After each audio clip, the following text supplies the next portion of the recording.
시간에는 우리가 함께 역대상 28장 8절 9절 가지고 하나님 한 분만을 섬기라는 이 말씀을 좀 더 다루려고 하는데, 오늘 여러분과 다루는 이 핵심 내용은 십계명의 첫 번째 말씀입니다. 그래서 45문은 이렇게 묻습니다. 어떤 것이 첫 번째 계명입니까? 같이 읽습니다. 시작. 하나님이 유일하신 참 하나님이신 것과 우리의 하나님이신 것을 알고 인정할 것을 요구합니다. 또한 그에 상응하게 하나님을 경배하고 영화롭게 할 것을 요구합니다. 여러분, 첫 번째 계명이 강조하는 것은 하나님은 유일하신 하나님이라는 겁니다. 이 세상에 어떤 비교가 될 대상이 있거나 유사 하나님이 있지 않다라는 거죠. 그리고 그 하나님이 우리가 알고 믿고 의지하고 따라가는 하나님이라는 것을 고백하는 겁니다. 그리고 이렇게 하나님이 어떤 분인가를 바로 알면 그 하나님에 어울리는 예배, 그리고 하나님께 마땅히 돌려야 될 영광을 돌리라는 게 이 첫 번째 계명이 강조하는 부분이라고 할 수 있습니다. 46문, 그러면 첫 번째 계명에서는 무엇이 요구되어 있습니까? 같이 읽습니다. 첫 번째 계명은 하나님이 유일하신 하나님이신 것과 우리의 하나님이신 것을 알고 인정할 걸 요구합니다. 또한 그에 상응하게 하나님을 경배하고 영화롭게 할 것을 요구합니다. 47문에서 그러면 첫 번째 계명에서는 무엇이 금지되어 있습니까? 같이 읽습니다. 시작. 첫 번째 계명은 참되신 하나님을 하나님으로서 그리고 우리의 하나님이신 것을 부인하거나 또는 그 하나님께 경배하고 영광 돌리지 않는 것을 금지합니다. 그리고 오직 하나님께만 돌려야 할 그 예배와 영광을 다른 어떤 것에 바치는 것을 금지합니다. 하나님 한 분만을 섬기고 그 외에 다른 것에 하나님께 돌릴 영광을 돌리지 말라는 거죠. 48문, 첫 번째 계명에 있는 이 말씀, 즉 나 외에라는 말씀에서 우리는 특별히 무엇을 가르침 받습니까? 자, 같이 읽습니다. 시작. 첫 번째 계명에 있는 나 외에라는 말씀은 모든 것을 보시는 하나님이 다른 어떤 신을 두는 죄를 주목하여 보시고 또한 그것을 매우 노여워하신다라는 것을 우리에게 가르쳐 줍니다. 하나님 외에 다른 어떤 신을 섬기면 하나님은 노여워하시고 진노하시고 심판하신다라는 거죠. 하나님이 사람에게 요구하는 것은 하나님의 뜻에 순종하는 것입니다. 우리가 지난 시간 나눴던 거죠. 그런데 그 하나님의 뜻, 우리가 순종해야 될 하나님의 뜻이 요약된 것은 십계명인데, 그 하나님의 뜻 숨겨진 것 말고 하나님의 뜻은 우리에게 계시되어질 때 우리가 알 수 있잖아요. 하나님 우리에게 그 하나님의 뜻이 무엇인가를 보여주시는 만큼 우리가 이해하고 따라갈 수 있어요. 그래서 하나님께서 하나님의 뜻이 무엇인가를 집약적으로 요약해 주신 계시가 있는데, 그것은 십계명의 말씀이다. 자, 계명을 놓고 보면 이 계명은 크게 세 가지로 분류할 수 있는데, 의식법으로 하나는 분류할 수 있어요. 의식이라는 것은 예배를 드린다든가 하나님 앞에서 어떤 그 종교적 의식을 할 때 지켜야 될 법들이죠. 시민법이라는 것은 그 나라의 백성으로서 지켜야 될 시민법이에요. 하나님 나라 백성에게는 하나님 백성에 지켜야 될 법이 있다라는 거죠. 그 다음에 도덕법이죠. 이 도덕법은 일반 법으로 하나님을 믿는 백성이든 하나님을 믿지 않는 백성이든 누구나 다 보편적으로 지켜야 될 도덕을 이야기하는 거예요. 그러니까 이것은 이제 각 나라의 일반 도덕, 일반 상식으로 지켜야 될 법이 있는 거죠. 그러니까 이 십계명 안에는 하나님과 어떻게 예배할 건가, 하나님 백성을 어떻게 살아야 되는가, 사람들과의 관계에서 성도이기 전에 한 사람 인간으로서 어떻게 살아야 될 건가, 이런 시민법, 도덕법, 의식법이 이 계명 안에 들어있다라는 거예요. 자, 그래서 이제 좀 더 이걸 요약하면 의식법이라는 건 뭐냐? 같이 읽습니다. 시작.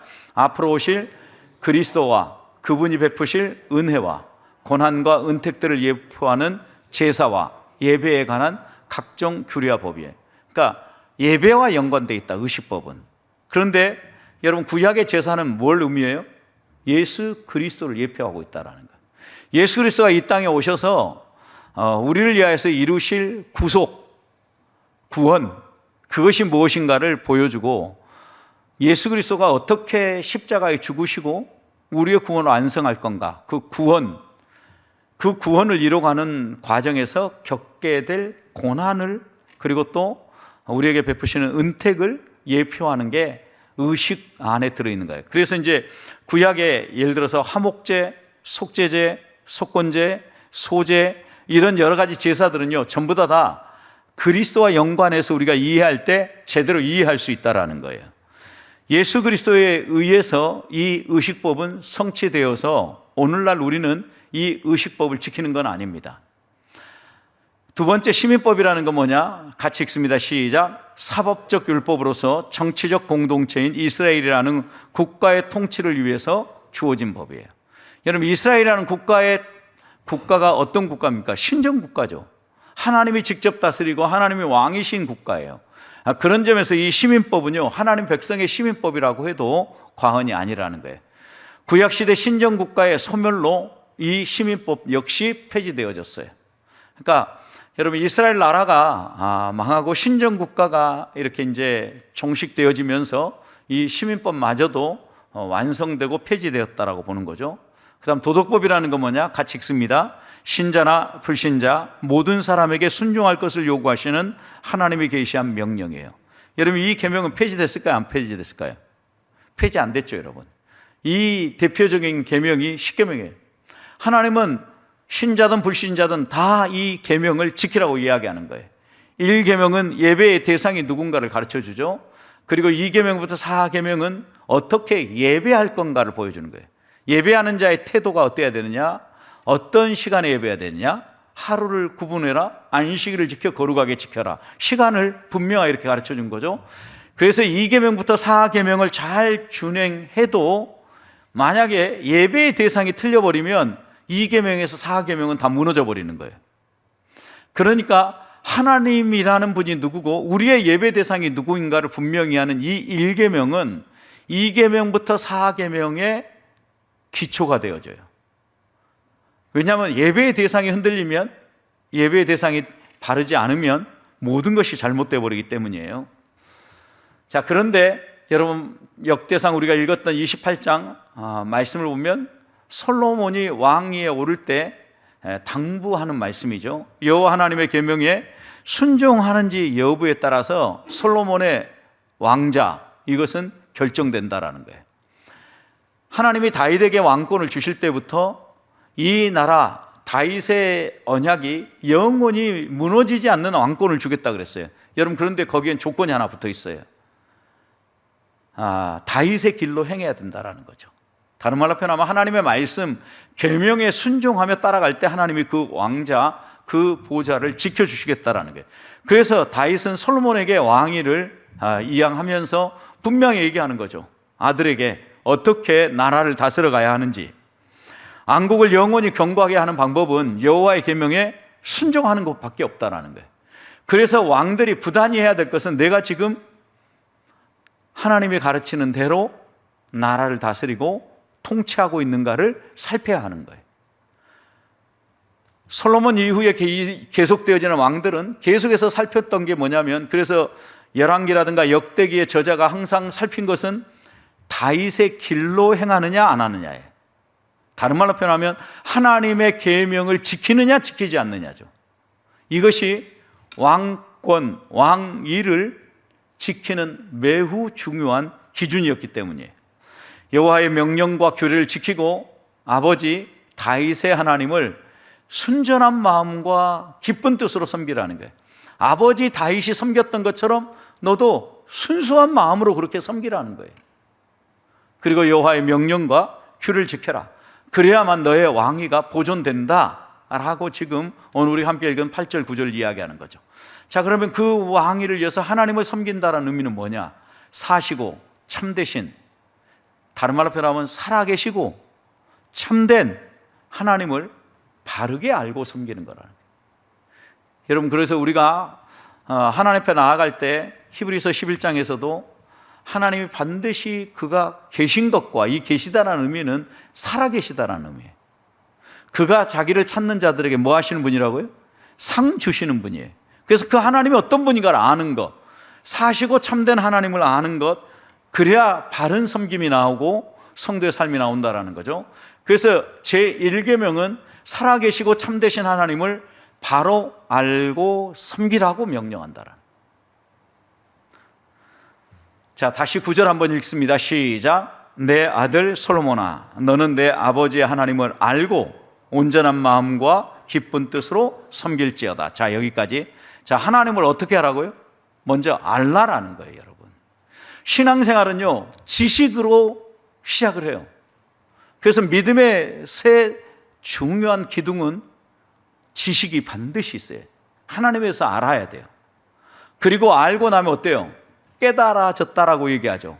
단순히 이해가 아니라 깨달아졌다라는 것은 감정적으로 동의한다라는, 깨달아서 아 맞아, 하나님 정말 그런 분이야, 이렇게 인정하고 동조하고 동의하는 부분이 있어요. 그러면 반드시 그 다음에 우리의 삶이 바뀌어야 돼요. 그것이 뭐냐? 온전한 마음과 기쁜 뜻으로 섬기는 것으로 나타나는 거예요. 섬김. 여러분, 그런데 하나님은 우리의 마음을요 감찰하셔요. 그 다음에 뭐라 그랬어요? 모든 의도를 아신다 그랬어요. 그러니까 사람들은 내가 무슨 의도를 가지고 이걸 하는지 좀 눈치가 빠른 사람은 알죠. 그런데 약간 무디면, 그리고 그 사람이 꼼꼼하게 잘 숨기면요 의도를 알아차릴 수가 없어요. 왜? 그 사람 마음속에만 있으니까. 여러분, 그러니까 생각해 보십시오. 왜 사람들이 자꾸 속습니까? 또 그렇게 보이스피싱을 막으려고 수많은 방법을 동원하고, 이게 보이스피싱이니까 조심하라고 이야기를 하는데도 당하는 사람이 있어요. 또 왜 그럴까요, 여러분? 의도를 우리가 놓쳐버리기 때문에 그래요. 겉으로 드러나는 말만 있기 때문에. 근데 보이스피싱 같이 이런 것에 걸리지 않으려고 하면 한 가지 방법이 있어요. 딱 이렇게 마음먹으면 돼요. 공짜는 없다, 이렇게 생각하십니다. 이게 공짜를 노리는 마음, 괜히 뭔가를 더 얻으려고 하는 것, 그리고 뭐 집안에 갑자기 어려움이 있으면 여러분 다른 그런 방법으로 동원되지 않아요. 그러니까 우리가 의도를 알기 어렵다라는 거예요.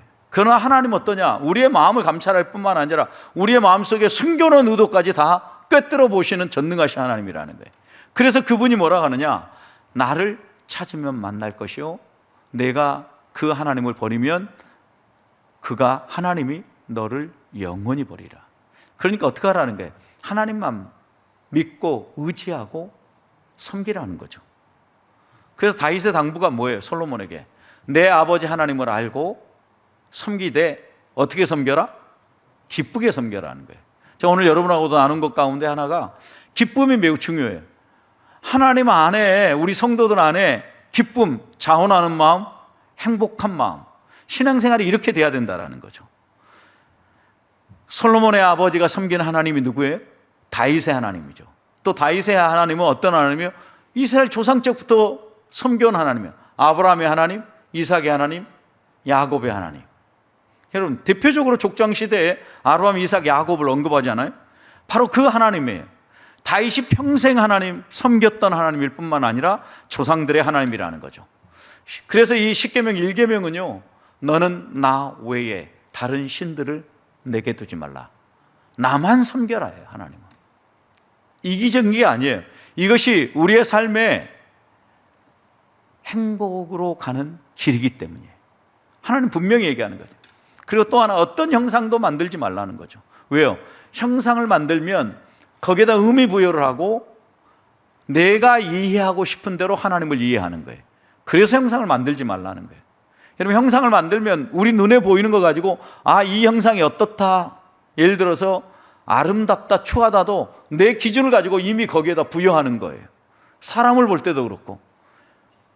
여러분, 우리는 지극히 주관적이고 우리가 보는 대로 이렇게 판단할 가능성이 높기 때문에 어떤 형상도 만들지 말고 하나님을 섬기라는 거예요. 하나님 보여주는 대로 믿고 따르라는 거예요. 왜 그러면 하나님만 섬기라고 하느냐? 자, 같이 읽습니다. 시작. 비록 하늘에나 땅에나 신이라 불리는 자가 있어 많은 신과 많은 주가 있다. 여러분, 땅에는 하나님, 신이라고 불리는 많은 신, 많은 주가 있다라는 거예요. 그러니까 이 여러 신들을 그냥 혼합해서 이 신도 섬기고 저 신도 섬기고 그러지 말라는 거죠. 가끔 어떤 분은 그렇게 얘기합니다. 하나님, 천주님, 부처님, 제 소원 좀 들어주십시오. 왜냐하면 이분은 다신론자이죠.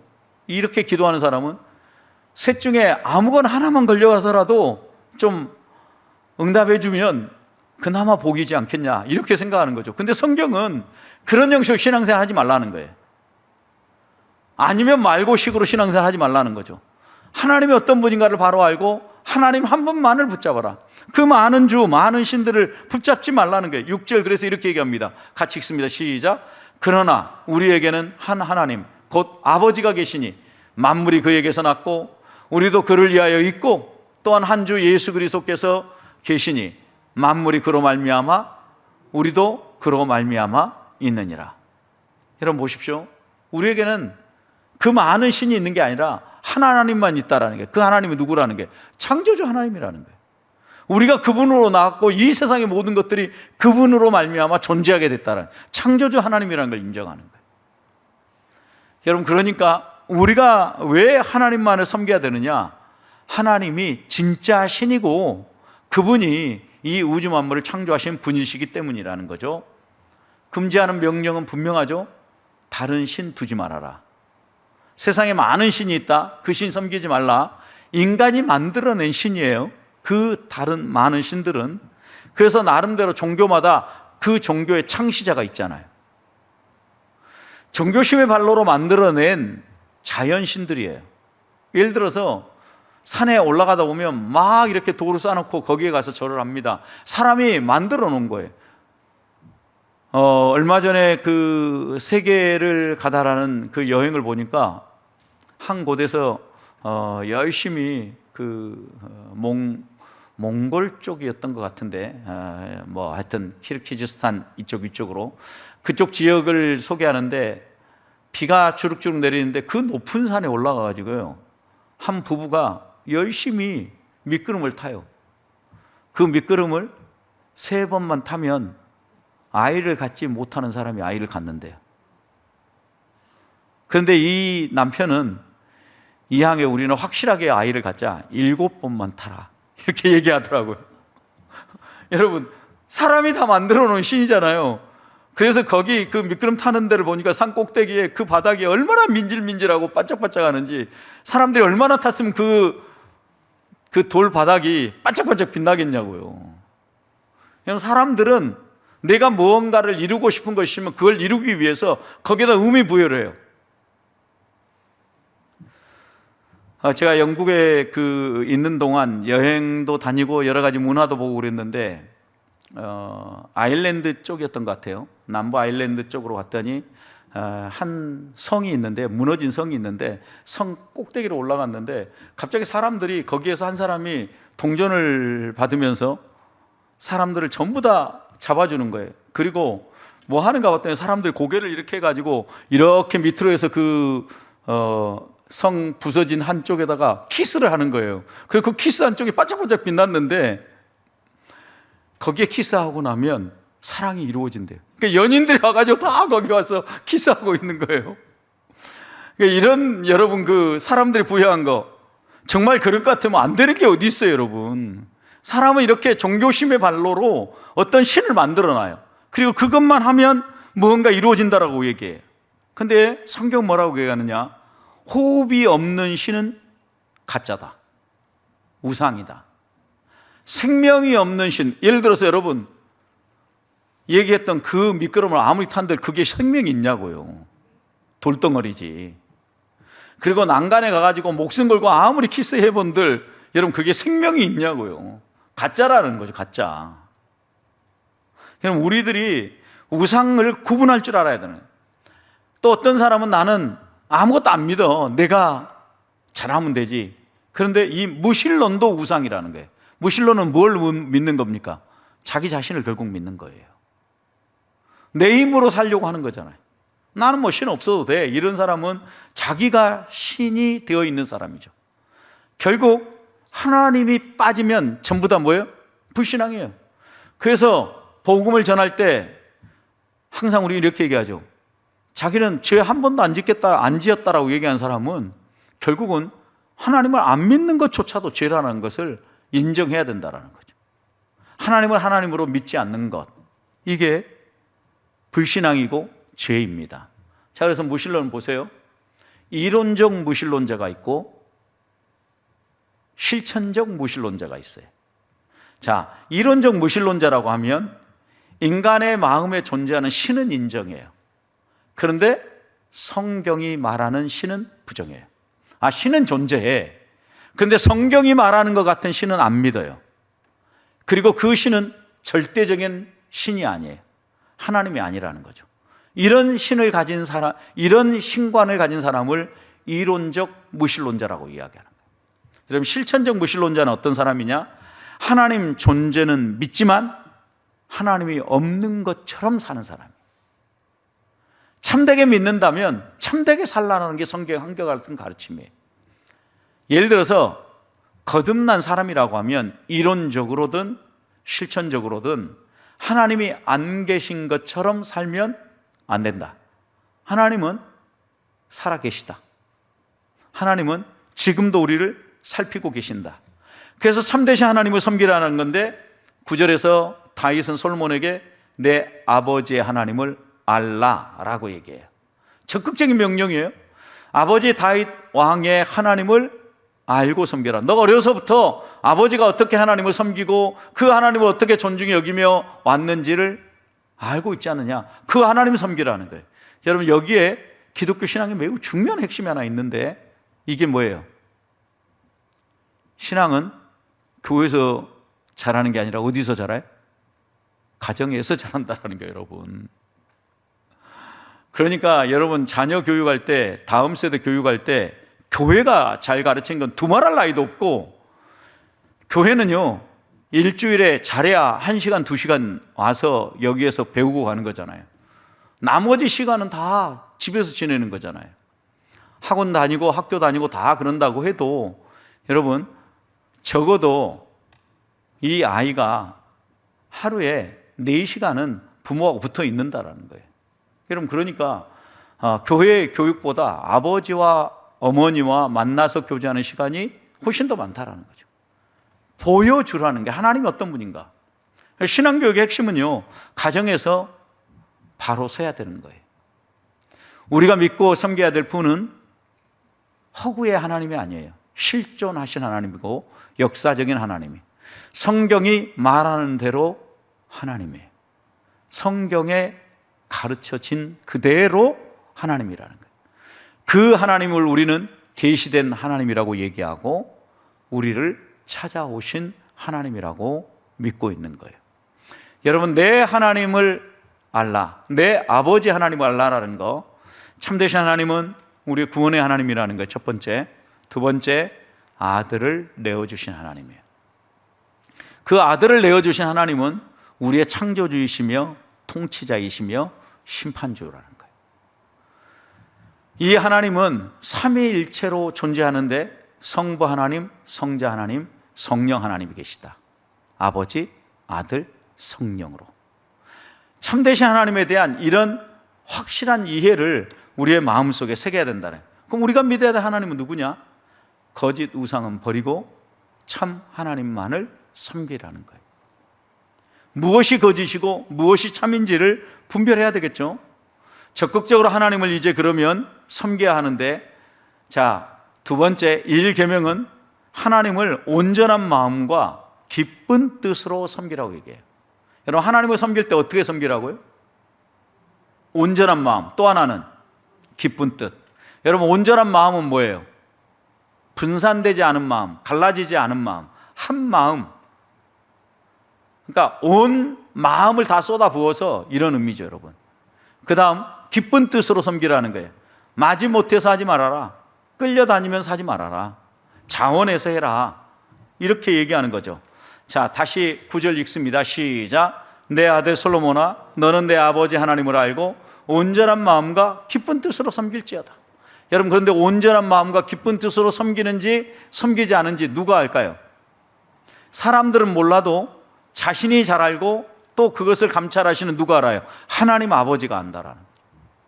여러분, 그러니까 다른 사람에게 나는 힘에 지나도록 열심히 뛰고 있다고 강구할지는 몰라도 하나님은 힘에 지나도록 하고 있는지 안 하는지 알아요. 나는 기쁨으로 자원해 산다고 하는데 하나님은 정말 그 말이 진실인지 거짓인지 알고 있다라는 거죠. 자, 46번 첫 번째 계명에서 우리에게 무엇이 요구되어 있습니까? 같이 읽습니다. 시작. 첫 번째 계명은 하나님이 유일하신 참 하나님이신 것과 우리의 하나님이신 것을 알고 인정할 것을 요구합니다. 또한 그에 상응하게 하나님을 경배하고 영화롭게 할 것을 요구합니다. 그래서 1계명은 자동적으로 실천하게 되는 명령이 아니에요. 우리의 삶의 모든 영역에서 실천되어야 할 명령이에요. 그런데 삶의 모든 순간마다 하나님을 영화롭게 하고 그분을 즐거워하는 삶을 살고자 해야 된다. 저절로 안 이루어진다라는 거예요. 노력해야 된다라는 거예요. 여러분 생각해 보십시오. 만약 이게 저절로 되어진다고 하면 하나님을 안 믿는 사람이 어디 있겠어요? 다 믿어야 되잖아요. 근데 안 믿는 사람이 의외로 많고 믿는다는 사람들 가운데도 가짜가 있잖아요. 그런 걸 보면 이건 절대 자동적으로 실천되어지는 명령이 아니라는 거예요. 하나님을 더 깊이 알아야 되는데 하나님께만 집중하고 하나님만을 섬기는 것, 그래야 하나님을 더 깊이 알아갈 수 있어요.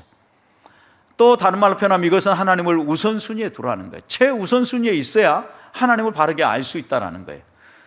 마태복음 6장 33절 분명히 얘기했죠. 마실 것, 먹을 것, 그 다음에 입을 것 걱정하지 말아라. 대신에 너희가 할 것은 그 걱정은 내려놓고 먼저 하나님 나라와 하나님의 뜻을 구해라. 너희가 하나님 나라를 위해서 살고 하나님의 뜻을 성취하기 위해서 살면 먹을 것, 입을 것, 그 다음 너희가 쉴 것, 이 모든 것 너희가 무엇이 필요한 줄 알고 하나님이 더해 주시겠다라고 분명하게 약속하는 거죠. 두 번째, 이 말씀은 또 다른 신을 너에게 두지 말라는 거예요. 온 마음과 기쁜 뜻 섬기라는 것은, 여러분 온 마음은 한 마음이에요. 분산되지 않은 마음이라고요. 온전한 마음으로 하나님을 섬겨야 되는데 온전한 마음은 나누어지지 않은 마음을 이야기해요. 그러니까 다른 신도 내가 품고 아까 하나님, 부처님, 천주님 하는 것처럼 여기저기 다 걸치는 게 아니라는 거예요. 하나님 외에 다른 것에 시선을 뺏기지 않는 거예요.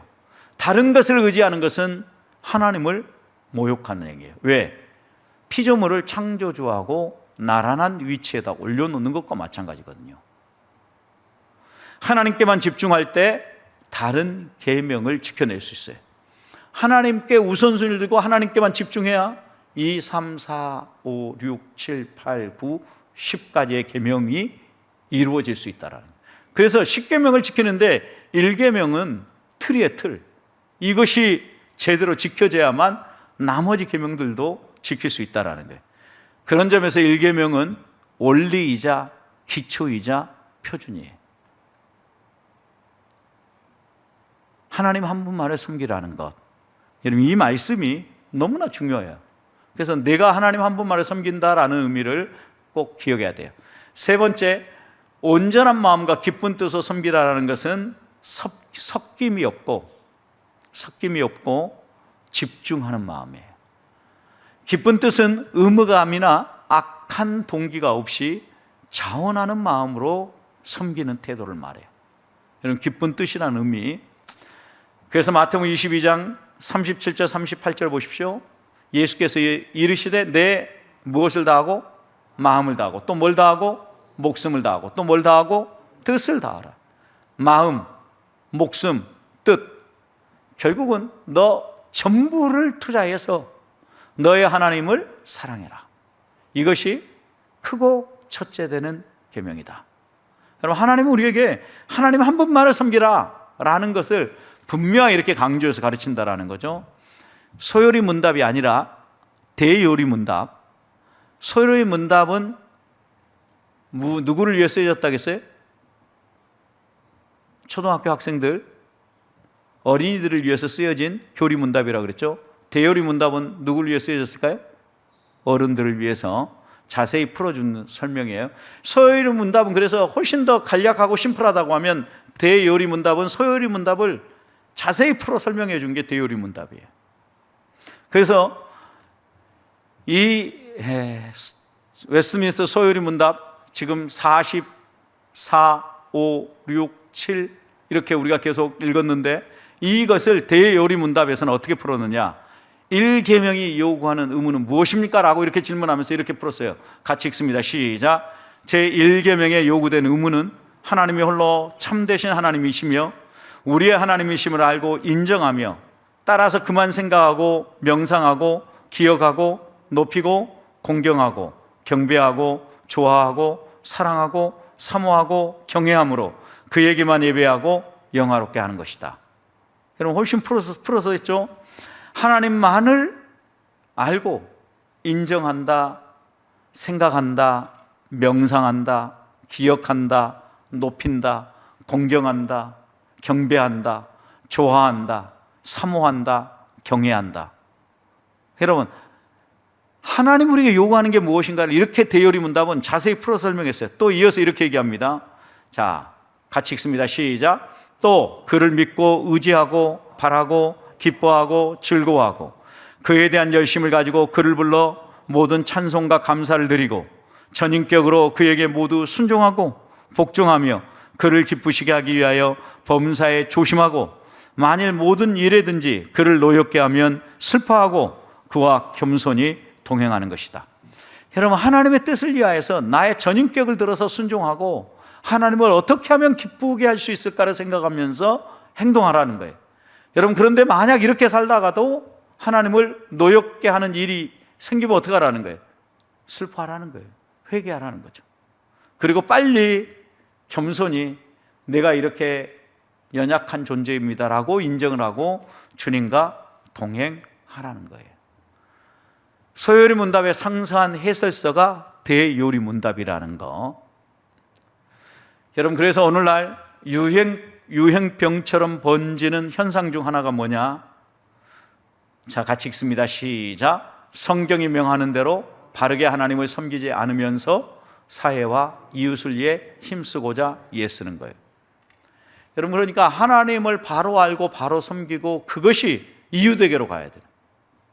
그런데 이 하나님은 놔두고 교회가 자꾸 여러 가지 얘기를 듣는다니까 하나님은 제대로 알지도 않고 하나님은 제대로 섬기지도 않으면서 사회봉사를 하고 구제활동을 하고 봉사활동을 하려고 한다는 거예요. 이게 오늘날 마치 멋있는 그리스도인이 되려고 하는 사람들에게 유행병처럼 퍼지고 있는 현상들이라는 거예요. 십계명에서 하나님께서 1계명부터 10계명까지 순서를 주신 것과 예수님께서도 첫째는 그리고 둘째도 그와 같다라고 얘기하신 첫째와 둘째 순서를 기억하라는 거예요. 첫째가 뭐예요? 하나님을 사랑해요. 둘째가 이웃 사랑이에요. 그러니까 순서를 기억해야 되는데 오늘날 사람들이 둘째부터 시작하지만 정작 첫 번째는 잊어버리는 사람이 많다라고 마틴 로이드 존스 목사님은 오늘날의 문제점들을 지적한 거예요. 여러분 이런 것들을 보면 우리들도요 둘째부터 시작하려고 하는 게 아니라 첫째가 바로 서고 둘째로 가야 된다는 것을 잊지 말아요. 하나님 사랑이 바로 서고 이웃 사랑으로 가야 된다는 거죠. 그래서 하나님 사랑과 이웃 사랑은 뗄래야 뗄 수 없어요. 같이 가야 돼요. 하나님을 향한 예배의 기초가 이웃 사랑과 정의 구현으로 나아가야 돼요. 하나님을 바르게 예배하고 하나님을 바르게 섬기는 게 그렇게 나타나야 된다는 거예요. 자, 같이 읽습니다. 시작. 내 마음을 다하고 목숨을 다하고 뜻을 다하여 힘을 다하여 주 너희 하나님을 사랑하라 하신 것이요 둘째는 이것이니 이웃을 내 자신과 같이 사랑하라 하신 것이라. 이보다 더 큰 계명이 없느니라. 여러분 마가복음에서도 분명히 얘기한 첫째와 둘째를 이야기하는 거예요. 소요리문답 해설의 거장 윌리엄슨 박사는 이렇게 얘기했어요. 같이 읽습니다. 시작. 교회 예배에 참석하지 않거나 하나님께 예배드리지 않는 사람들이 때때로 이웃과 연관된 5계명부터 10계명을 지키려고 노력한다는 사실을 자랑한다. 그러나 하나님의 관점에서는 먼저 하나님의 주권을 인식하고 그 후에 우리가 하나님을 기쁘시게 하기 위해 이러한 계명들을 순종하려고 할 때까지는 우리가 그분의 계명 중 어떤 것도 바르게 지킬 수 없다는 거예요. 그러니까 하나님을 바르게 예배하는 삶이 무너져 가지고는 아무리 봉사하고 아무리 섬겨도 그건 다 무효라는 거예요. 여러분 그러니까 요즘 교회 출석하지 않고 온라인으로 예배 드리는 거 이거 여러분 예배가 아닙니다. 성경 시대에도 보고 하나님께서 언제 각자 집에서 예배하라고 하면 되지 왜 성전에 올라와서 예배를? 하나님은 이렇게 얘기했어요.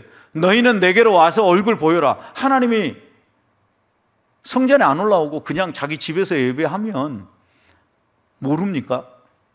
다 알아요. 그런데도 불구하고 올라오라는 거예요. 여러분, 여기에 교회에 매우 중요한 의미가 담겨져 있는 게, 교회는 구약의 히브리어나 헬라어가 의미하는 그 의미는, 교회라고 할 때 구약에서는 칼이라는 단어 썼는데 불러내다라는 거예요. 신약에서는 헬라어로 에클레시아라는 단어가 쓰여졌는데, 에크는 밖으로, 클레시아 할 때 이 단어는 칼레오에서 왔는데 불러내다예요. 밖으로 불러내는 게 교회예요. 어디에서? 자신의 삶의 자리에서 하나님을 예배하는 자리로. 여러분, 교회가 뭔지를 알아야 되거든요. 여러분, 그러니까 온라인으로 예배하고 주저앉아 있는 사람들, 여러분 당당히 얘기하셔야 돼요. 교회는 함께 모이는 거고, 온라인은 정말 부득이할 때 한 번, 두 번 이렇게 드리는 거예요. 여러분, 그런 점에서 우리가 여러 가지 문명의 위기로 온라인 송출을 끊지 않고 있는데, 제발 그 속에 숨어서 기도한다, 예배한다 착각하지 마시기 바랍니다. 이건 과외예요, 과외. 하나님은 우리에게 어디에 있든지 간에 하나님 앞에 나와 예배하라고 이야기하는 거예요. 우리의 신앙이 그렇게 서야 된다는 거 잊지 마십시다. 1계명이 요구하는 건 두 가지예요. 오직 성경이 말씀하는 살아계시고 참되신 하나님만을 섬기라는 거 하나 하고, 그 하나님을 온전한 마음과 기쁜 뜻으로 섬기라는 거예요. 1계명이 요구하는 것은 하나님만 섬겨라. 그런데 어떻게 섬기느냐? 온전한 마음과 기쁜 뜻으로 섬겨라. 이 두 가지를 강조하고 있다는 걸 여러분 잊지 마십시오. 오늘도, 내일도, 모레도 하나님은 언제나 살아계신 단 한 분이에요. 전능하신 하나님, 그 하나님만을 믿고 섬기고 경배하자라는 거예요. 깔벤의 기독교 강요 2장 8권 16절에서 이렇게 얘기합니다. 같이 읽습니다. 시작. 다른 신을 섬기지 않는 것만으로는 안 된다. 자, 이 말에 여러분 집중해야 돼요. 난 다른 신 안 섬겨, 이렇게 해가지고 신앙생활 잘하고 있다고 만족하면 안 된다라는 거예요. 그 다음에 읽습니다. 시작. 신앙 자체를 경멸하며 조롱하는 특정한 악인들이 일상적으로 행하는 일들을 행하지 말아야 된다. 이건 우리가 안 하잖아요. 지금 안 하고 있죠. 근데 이것만 안 된다라는 거예요. 그 다음에 이렇게 얘기했어요. 같이 읽습니다. 시작. 참된 신앙을 최고로 놓고 우리의 정신을 살아계신 하나님께로 향해야 된다. 그리하여 하나님을 아는 일에 깊이 젖어서 그의 위엄을 생각하고 두려워하고 경배하고 그의 축복에 참여하고 어느 때에나 그의 도우심을 구하며 그의 역사하심의 위대함을 인정하고 찬양으로 높이 기리기를 사모하며 그것을 이 세상의 모든 삶의 모든 활동의 유일한 목표로 삼는 것이다. 여러분, 문장이 너무 길죠? 여러분, 그러니까 이제 지금 이 청교도들, 종교교역자들, 이런 사람들이 글을 쓰는 거 보면요, 무진장 글을 길게 써요. 근데 이걸 요약하면요, 하나님이 미워하는 악한 행동들 안 하는 것, 이것으로 만족이 아니라는 거예요. 뭘 해야 된다라는 거예요. 아까 10계명이 요구하는 거, 하나님만 섬겨라. 그 다음에 또 뭐 하라고 그랬어요? 온전한 마음과 기쁜 뜻으로 섬겨야 된다는 거예요. 이 온전한 마음과 기쁜 뜻으로 섬긴다라는 의미를 이렇게 길게 풀어서 깔뱅도 설명하고 있는 거예요. 그러면서 이렇게 얘기했어요. 사악한 미신을 경계하여 우리의 생각이 참되신 하나님께로부터 돌아서서 온갖 잡신들을 쫓아 이리저리 방황하는 일이 없도록 해야 된다. 하나님만을 붙잡고 가게 해야 된다. 여러분, 그러니까 하나님으로부터 흘러나오는 놀라운 은혜와 복, 우리는 이걸 뭐라고 그러냐면, 청교도들은 종교개혁자들의 전통을 이어받은 청교도들은 뭐라고 했냐면, 이거를 하나님의 아름다우심이라 그랬어요. 아름답다라는 의미는 매우 추상적이에요. 그렇지만 하나님의 아름다움을 알아야 된다, 이렇게 당부했어요. 여러분, 하나님의 아름다움에 대해서 얼마나 알고 계십니까? 누군가가 나에게 다가와서 하나님의 아름다움이 뭐예요? 라고 이렇게 질문하면 여러분 어떻게 설명하시겠습니까? 예를 들어서 여러분에게 우리 남편들에게 아내에게 당신의 아내가 어디가 그렇게 아름답습니까? 라고 얘기하면 설명할 말이 있습니까? 뭐 하나도 안 아름답습니까? 뭔가 이유가 있으니까 결혼하셨을 거 아니에요? 마음에 끌리는 거 아름다움. 이렇게 아름다움이 뭔가 분명히 우리가 이야기할 수 있잖아요. 그러면 하나님에다 놓고 우리가 지금 하나님 믿고 이렇게 섬겨하고 있는데 하나님의 아름다움이 뭐냐? 라고 이렇게 소개하면 뭐라고 대답하겠느냐라는 거죠. 그럼 우리는 의외로 하나님을 믿는다고 하면서도 추상적으로 믿고 따르려고 하는 경향이 있어요. 그러나 하나님을 믿는 신앙은요, 추상적이지 않아요. 실제적이에요. 우리의 삶에 정확하게 드러나게 되어 있어요. 바라기는 1계명이 강조하는 게 무엇인가를 분명히 이해하고 1계명이 요구하는 하나님 한 분만을 섬기고 온전한 마음과 기쁜 뜻으로 하나님을 섬기는 이런 삶을 살기 위해서 신앙생활의 토대를 흔들지 않고 아름답게 만들어가는 우리 보배의 성도들이 되시기를 소망합니다.